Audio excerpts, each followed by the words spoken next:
Man, take three of this, I guess.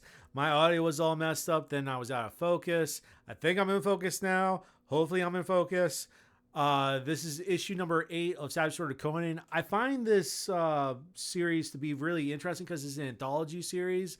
And so, if you haven't picked up the previous issues, you will not be lost. I guarantee it. Because these writers and artists are delivering classic Conan stories of heroism, treasure, masculinity, and adventure in every single story. I guarantee it, you will not be disappointed. The first story in this is Conan and companion basically going through the caves looking for treasure, but his companion having some ulterior motives.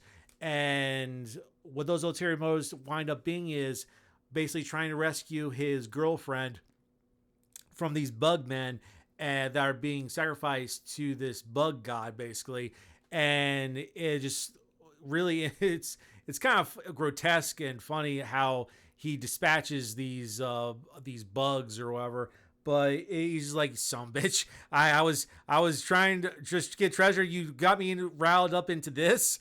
But so does he wind up getting treasure at the end, or is it all for nothing? Well, you'll have to read to find out. The next story in this issue is kind of interesting because it kind of reminds me of Batman Arkham in a sense, with the art kind of blending together. And it's just really fascinating to me when artists do that and do it well. And I think this guy does it well. I forget the artist name, so I'm sorry. But it's basically about Conan trying to escort this girl that he has been in care to bring her to her mother. And this girl is being pursued by a sorcerer named Corbin because she has natural gifts in magic. So it's him defending her from not just Corbin, but unsavory people in his lands, basically. And does Conan reunite this girl with her mother and save her? Well, again, you'll have to read to find out.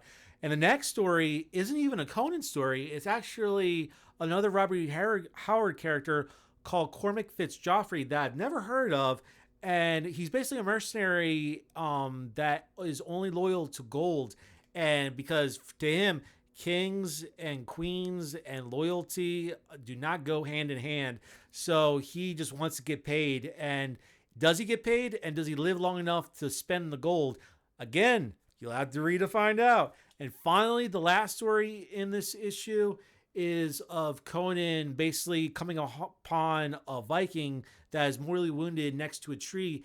And the Viking's like, hey, I kind of need you to fight me so I can go to the halls of Valhalla. And Conan is like, well, hold on, let me hear your story and see what's going on. And so he listens to the story, but does he actually, after finishing the story, does he grant the Viking's wish to fight him so the Viking can go to Valhalla? Again, you'll just have to pick up issue 8 to find out.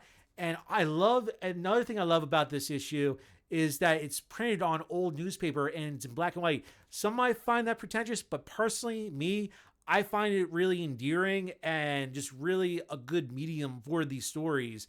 And definitely pick it up. You will not be disappointed. I guarantee you will not be disappointed because I have been for every single issue. Definitely pick this comic up.